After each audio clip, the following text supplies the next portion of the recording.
saya yang berjudul Pengaruh Inquiry Pictorial Riddle terhadap kemampuan berpikir kritis siswa sekolah menengah atas pada mata pelajaran fisika. Dengan dosen pembimbing satu saya yaitu Bapak Dr. Sardianto Markus Yahan MSI MPD dan pembimbing kedua saya yaitu Bapak Dr. Andes Hamdi Ahsan MSI. Baiklah, langsung saja masuk ke latar belakang. Ada 5 yang melatar belakangi mengapa saya mengambil judul skripsi ini. Yang pertama yaitu fisika.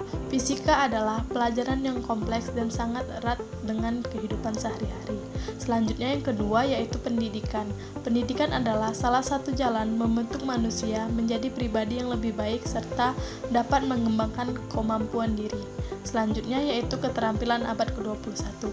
Keterampilan abad ke-21 ini menginginkan siswa dapat inovatif, kreatif, dan mampu berpikir kritis dan mendorong pembelajaran berpusat pada siswa dan guru di sini hanya sebagai fasilitator. Sejalan dengan itu, ada suatu model yaitu model Inquiry Pictorial Riddle di mana model pembelajaran ini bertujuan untuk meningkatkan cara berpikir kritis siswa melalui gambar atau poster yang disajikan. Berdasarkan penelitian yang relevan terdahulu, banyak yang mengambil pengaruh Inquiry Pictorial Riddle ini hanya sebatas hasil belajar.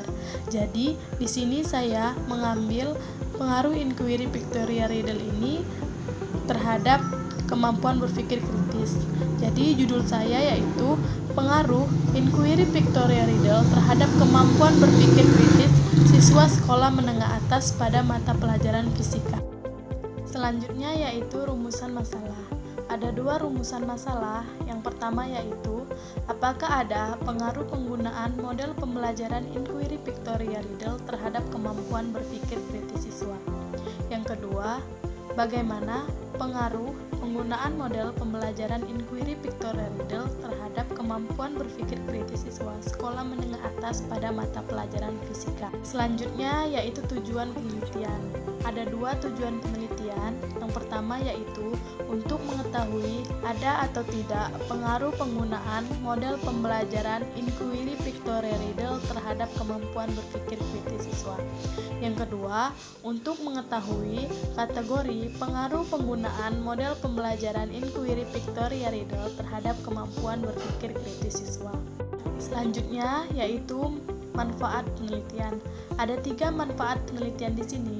Yang pertama yaitu manfaat penelitian untuk siswa, yang kedua manfaat penelitian untuk guru fisika, dan yang ketiga yaitu manfaat penelitian untuk peneliti. Ada 4 bahasan pokok dalam tinjauan pustaka saya.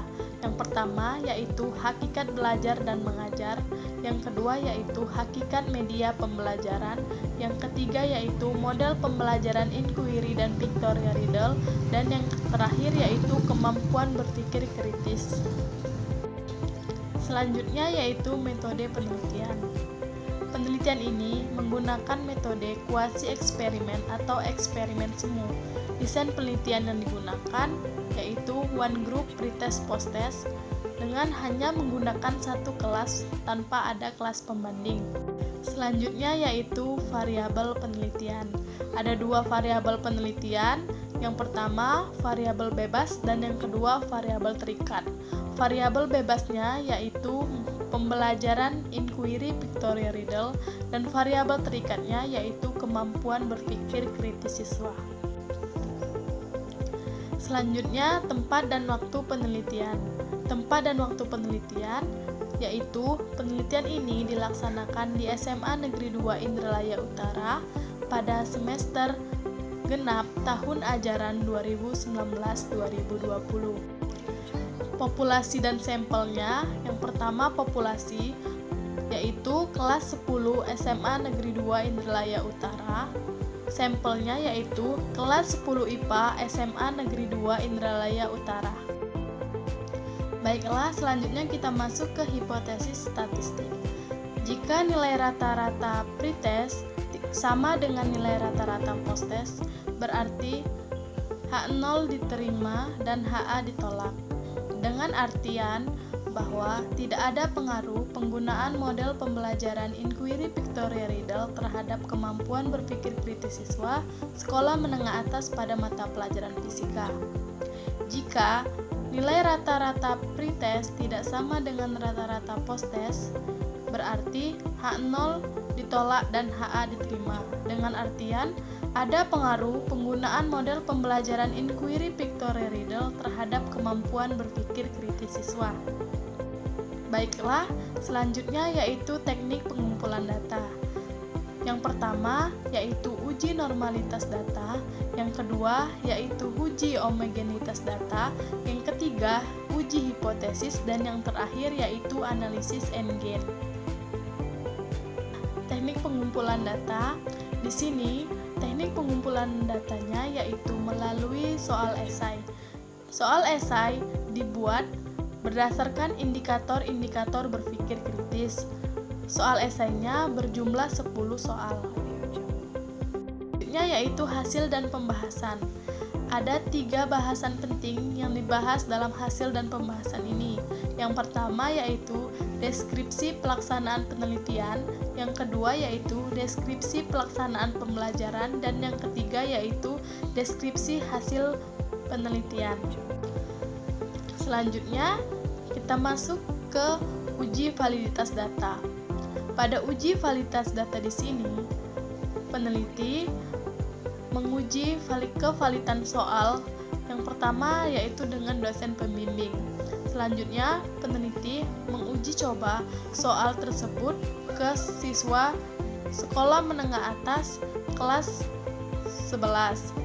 Didapatkan 10 soal yang valid dan 1 soal yang tidak valid. Yaitu uji reliabilitas. Pada uji reliabilitas dengan menggunakan rumus uji alfa didapatkan nilai reliabilitas sebesar 0,96. Selanjutnya yaitu uji normalitas data. Berdasarkan tabel uji normalitas didapatkan data menggunakan uji Shapiro-Wilk, didapatkan hasil signifikan yaitu sebesar 0,357 untuk data pre-test dan 0,147 untuk data post-test. Karena signifikansi untuk data pre-test dan post-test lebih besar dari 0,05, maka dapat disimpulkan bahwa data yang saya dapatkan bersifat normal. Selanjutnya yaitu uji homogenitas data. Berdasarkan uji normalitas data dengan menggunakan uji Levens, didapatkan bahwa signifikansi sebesar 0,264. Karena signifikansi yang didapat lebih besar dari 0,05, maka dapat disimpulkan data yang saya dapatkan bersifat homogen. Selanjutnya yaitu uji hipotesis data. Berdasarkan uji Pirat Simplicity Test, didapatkan bahwa nilai signifikansinya sebesar 0,00. Karena signifikansi sebesar 0,00 atau lebih kecil dari 0,05 dan minus T hitung lebih kecil dari minus T tabel, maka H0 ditolak dan HA diterima. Dan dapat disimpulkan bahwa ada pengaruh penggunaan model pembelajaran inquiry pictorial riddle terhadap kemampuan berpikir kritis siswa sekolah menengah atas pada mata pelajaran fisika. Baiklah, selanjutnya yaitu analisis endgame. Pada analisis endgame didapatkan nilai rata-rata endgame sebesar 0,62 dengan kategori sedang. Baiklah, selanjutnya yaitu kesimpulan. Ada 2 kesimpulan. Yang pertama yaitu ada pengaruh penggunaan model pembelajaran inquiry pictorial riddle terhadap kemampuan berpikir kritis siswa. Yang kedua yaitu nilai rata-rata post-test lebih tinggi dari nilai rata-rata pre-test, sehingga didapatkan endgame sebesar 0,62 dan terdapat pada kategori sedang. Baiklah, selanjutnya yaitu saran. Ada 2 saran. Yang pertama yaitu pelaksanaan model pembelajaran inquiry pictorial riddle sangat diperlukan dan sangat direkomendasikan untuk pengelolaan kelas yang terencana dan terorganisir, terutama dalam menggunakan waktu yang dialokasikan dengan sebaik mungkin agar tahap-tahap pembelajaran dapat terlaksana dengan baik. Yang kedua yaitu penelitian lanjutan untuk meningkatkan pembelajaran fisika menggunakan model pembelajaran inquiry pictorial riddle pada materi fisika yang lain. Karena penelitian ini hanya terbatas pada materi momentum dan impuls SMA kelas 10 IPA, maka sebaiknya ada penelitian lanjutan untuk materi pokok bahasan yang berbeda.